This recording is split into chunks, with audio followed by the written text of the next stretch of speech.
Woo! What's going on, guys? Orms Form coming at you guys today, and going to be talking about some of our Detroit Lions and some of the practice squad players. I know doesn't sound too thrilling, but these are guys that were good enough for the team, for teams to actually go on a practice squad. Us being one of them. Detroit Lions picked up a few guys. You're allowed a max of 16 players. I think we picked up 16 on the nose. I think that's the max you can do. And we hit all 16 guys. I'm not going to talk about all 16 players at once. I'm going to kind of turn this into maybe a little mini series. I'm going to talk about some of their strengths, their weaknesses, maybe some college numbers, obviously, some numbers if they got any numbers in the NFL at all, what teams they came from, and just overall, just kind of maybe how they can help the Detroit Lions. Now I'm going to start it off with the quarterback, and then I'm going to go quarterback, and then the next day I'm going to do running back, wide receiver, tight end, so on and so forth. So you guys kind of know what I'm getting at. And so right now I'm going to start off with the quarterback. We picked up one quarterback.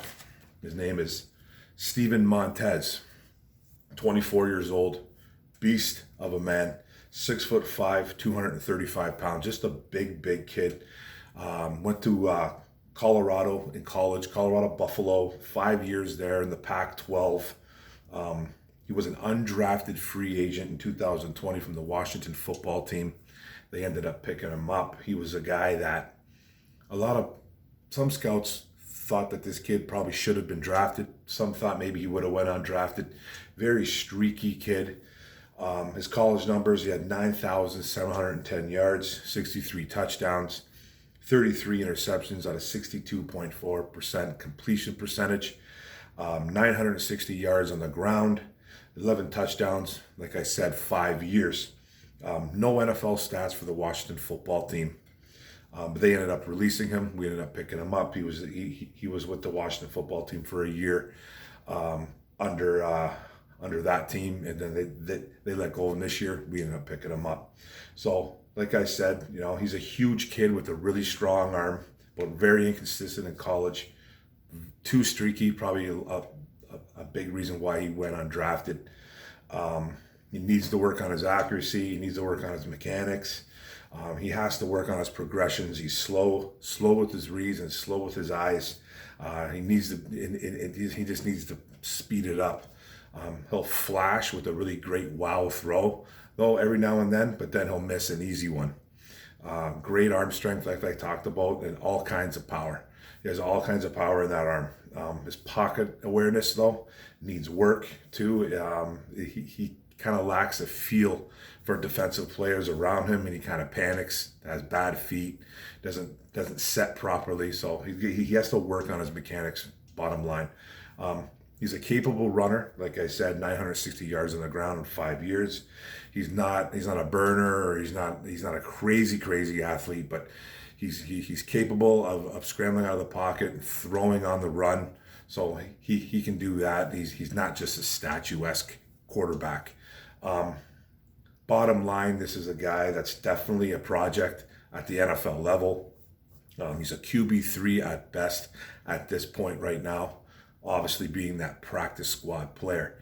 Now, how he's going to help out this team right now, obviously we have Jared Goff, and we got a couple banged up guys. I think David Blau won that number 2 spot. Tim Boyle's going on the IR for 6. I think he's on there for 6 to 8 weeks, if I'm not mistaken. So they brought another quarterback into the fold. You should have 3 quarterbacks out there practicing at least, and he's a guy with potential. He's not going to push Jared Goff right now. He's probably not even going to push David Blau, but he's a young kid. And he's a developmental quarterback. He's a project, so he could push Blau a little bit right now. But with Tim Boyle being on the IR, you have to bring in another quarterback, and he was a guy, and he's just a project. So he's a project. Mark Brunell is our quarterback's coach. He can get his hands on him, and he can try to do something with him, and hopefully he can develop as a quarterback. I don't know if he'll stick around who knows how long he'll stick around as a Detroit Lion. And that's it, guys. That's the video. It's a quick video. These series are going to be really quick. I'm going to try to bang these ones out as fast as I can, because I want to get to our week 1 matchup coming up against the San Francisco 49ers. I got that video coming out too as well. I'll have that breakdown on what I feel that should happen. But I'm going to try to get these practice squad players out of the way. Just a little info out there, man, for you guys to know. If you don't already know, some of the guys that we signed are obviously gonna were with us during training camp. So some guys you'll recognize, some guys you won't. And there's a few guys I'll talk about, and we'll get right to it. And that's it, guys. But that's the video. It's a quick one on Steven Montez. Welcome to the D, brother. Let's see it develop as a Detroit Lions quarterback. But that's it, guys. Thanks for the video. Don't forget to hit the subscribe button on the bottom right. Don't forget to hit the notification bell, get all my videos, and don't forget to like and comment. And we could talk about these players. We're right around the corner, man. Let's go, guys. Boom.